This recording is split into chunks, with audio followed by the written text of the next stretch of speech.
pour chacun de nous, vieillir est une issue inévitable.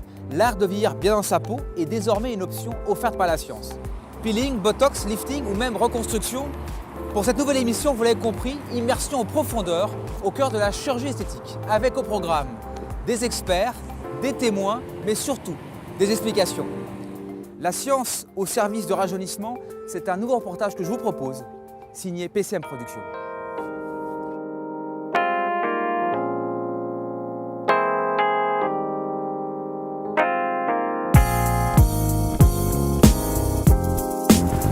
Bonjour.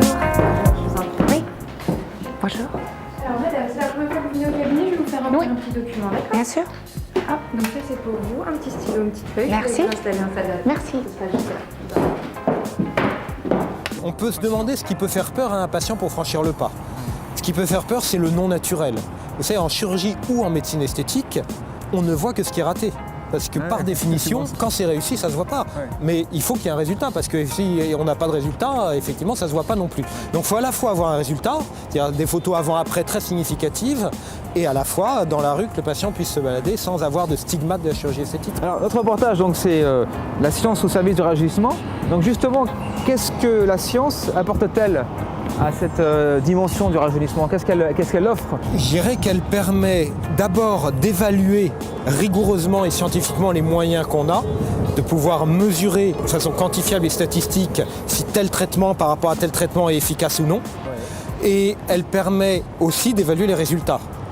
Et une fois qu'on a évalué tout ça scientifiquement, c'est très bien pour les médecins ou les chirurgiens, mais elle permet aussi maintenant de communiquer de façon claire l'approche et diagnostique et du traitement auprès du patient.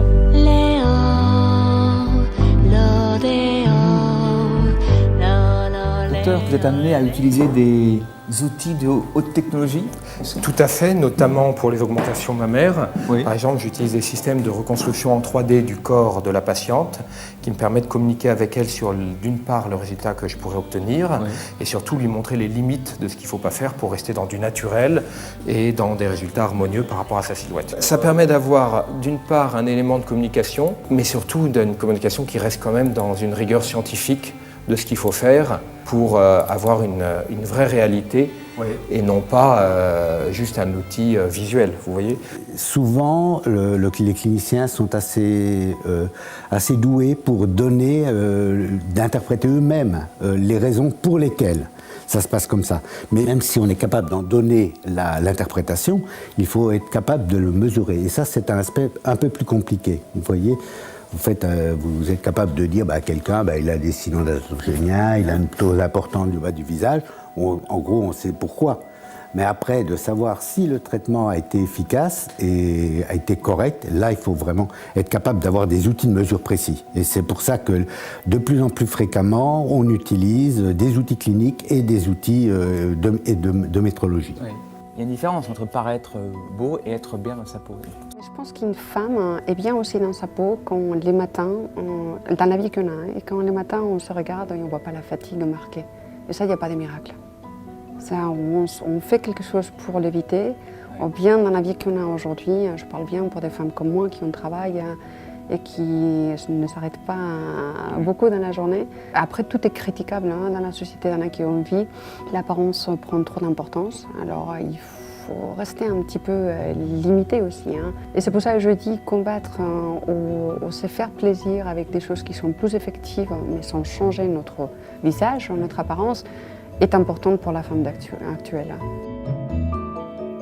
Pour les personnes qui regardent les femmes, pourquoi pas aussi les hommes, est-ce que vous pourriez nous dire ou leur dire un conseil de bon sens pour apprendre à peut-être rajeunir ou être en meilleure condition de santé visuelle? Je pense que ce qui est important, c'est qu'en fait, rajeunir à l'instant T, ça veut dire quoi? Ça veut simplement dire embellir à l'instant T.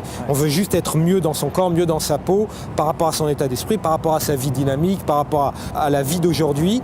À cet instant-là. Mais c'est autre chose, c'est aussi se projeter à comment on veut être dans 10 ans ou dans 5 ans. Dire, moi, si aujourd'hui je fais cette démarche-là, c'est que dans 5 ans ou dans 10 ans, je veux toujours être encore mieux, etc. Et je pense que du coup, c'est aussi une action préventive que de faire, entre guillemets, du rajeunissement. Et il faut apporter à cette action, entre guillemets, préventive, un avis d'expert. Et je pense que je conseillerais aux patients au moment où il se pose la question, c'est le bon moment pour aller rencontrer un ou plusieurs experts, pour prendre un avis à la fois sur son désir de l'instant T et sur son désir des années à venir. Docteur Cron, en tout cas, j'ai été ravi de vous rencontrer. De même, merci beaucoup à Merci vous. docteur. Merci. Au revoir. Merci.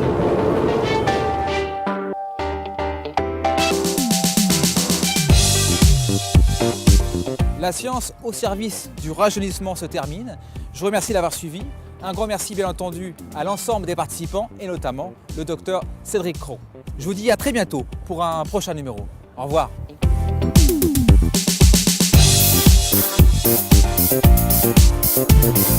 Thank you.